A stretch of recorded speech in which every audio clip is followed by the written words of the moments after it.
It's time to feel what you've been bottling up. Life in rural America isn't easy. The long hours, the constant pressures, the demands of the land, livestock, and family, it all takes a toll. We're tough and we've got grit, but somewhere along the way, toughness started meaning bottling up emotions and powering through. But here's the truth. That strategy, it's not working and it's poisoning us. Maybe you've noticed and maybe you haven't, but the numbers don't lie. We're breaking down and it's showing up in our bodies, our relationships, and in the rising suicide rates in agriculture.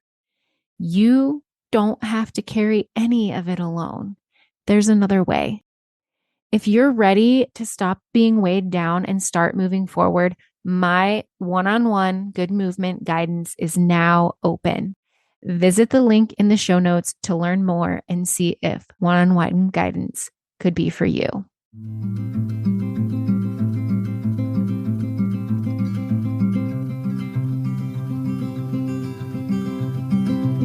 I'll carry you, you carry me, we'll help each other through it. Come on and see, good movement draws good movement. Welcome to Good Movement Draws Good Movement, the podcast where farmers, ranchers, and rural folks can grow relationally through awareness, understanding, and effective communication. Hey, it's T. I'm your host, and I, along with my guests, will be covering topics related to drawing good movement. Things like self and social awareness, brain science, positive psychology, extending grace, and so much more. We'll share tools that can help you understand why you are the way you are, why others are the way they are, and how you can use that to step out of self-told lies with grace and compassion to draw good movement in conversations, relationships, and life in rural America. Let's go draw good movement.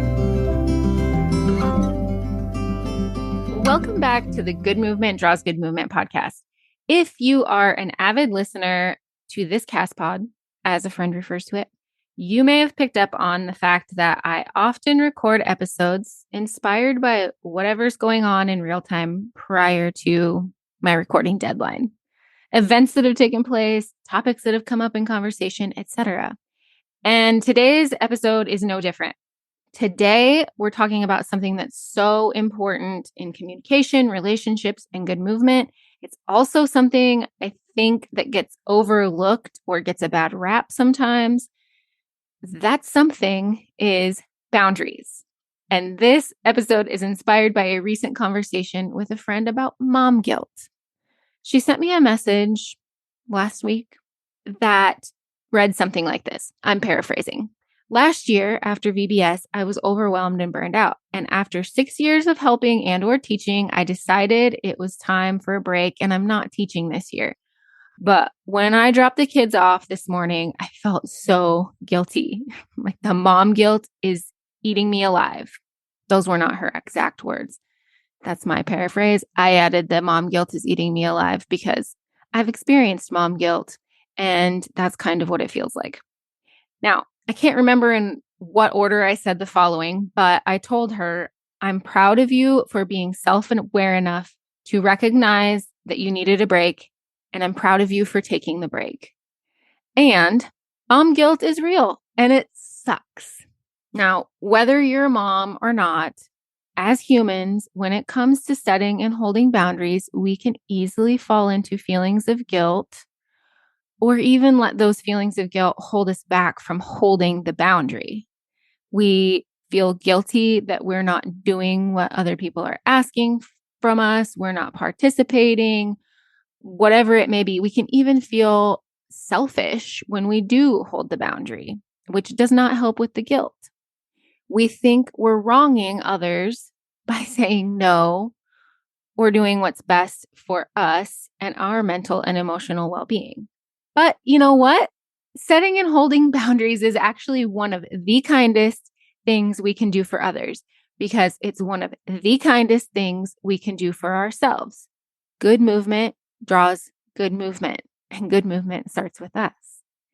If we're not in a good place, that's not going to be good for others. And when we don't hold boundaries, we tend to harbor anger and resentment, and it tends to build and it then boils over onto those around us. And that's not good, my friends. Boundaries are limits, fences, if you will. We're going to go with the fence analogy because this is an agricultural podcast. So there you have it. But boundaries are limits or fences that you set for what's acceptable for you, your energy, your body, your mind, your emotions, your time. They're what's acceptable for you.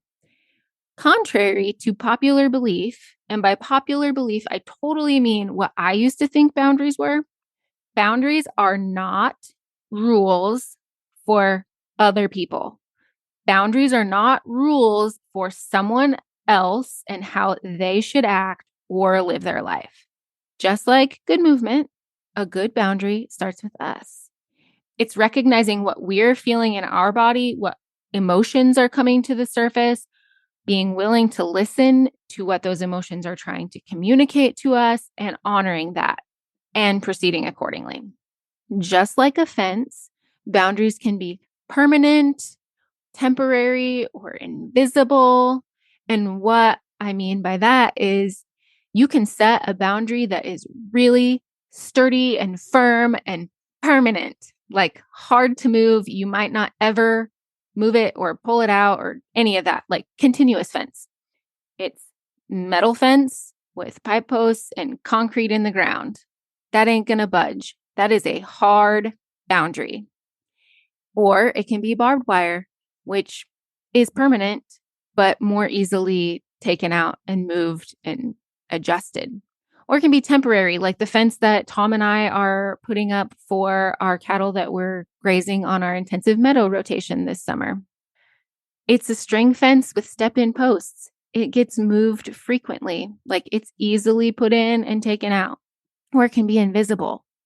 And what I mean by invisible fence when it comes to boundaries is you don't have to speak your boundaries. You don't have to have a no trespassing sign up. No one else needs to know that the boundary is there. You just need to know. And then you need to hold that. So that might look like just excusing yourself from a conversation. You didn't say, I'm not willing to talk about that. So please don't talk about that around me. You just stepped out. And that's okay. And honestly, that for me, for setting my own boundaries, some of them are definitely the continuous fence with the no trespassing sign posted. But some of them, a lot of them are just unspoken boundaries that I know about and I adhere to. And continuing on in our fence analogy, you can go around your fence and assess it periodically. So with your boundaries, you can take a look at that, get curious about it, assess it, change it, take it down. You have the power to do that. Just because you set a boundary doesn't mean it's a forever boundary. Maybe you're going through a period of some pretty deep healing right now, and you're going to have more boundaries than a year or two down the road when that healing has happened and you're through it. Then you can take down some of those boundaries. So boundaries don't have to be forever and they don't have to be spoken. And if you take only one thing away from this episode, let it be this. Boundaries are one of the kindest things you can do for others because they are one of the kindest things you can do for yourself.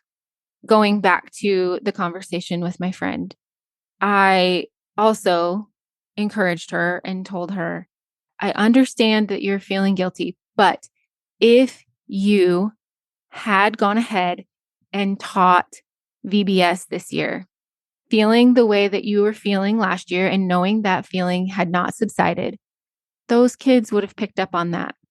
And it's the same in our adult relationships. You might think that you're being helpful and you might think that you are meeting the needs of others by doing, even though you were ignoring the feelings of anger or not wanting to do it, but you're not, because other people pick up on that. And like I said, that anger and resentment, it boils on over to other people. So with that, until next time, hold those boundaries and draw good movement. Thanks so much for tuning in. I'm so grateful for you. If you found value in this episode, I'd love for you to share with others who might also benefit from tuning in. Share by word of mouth, send it in a text, take a screenshot and post it on social media, or share however you prefer. And if you haven't already, hit the follow or subscribe button so you never miss an episode. Until next time, draw good movement.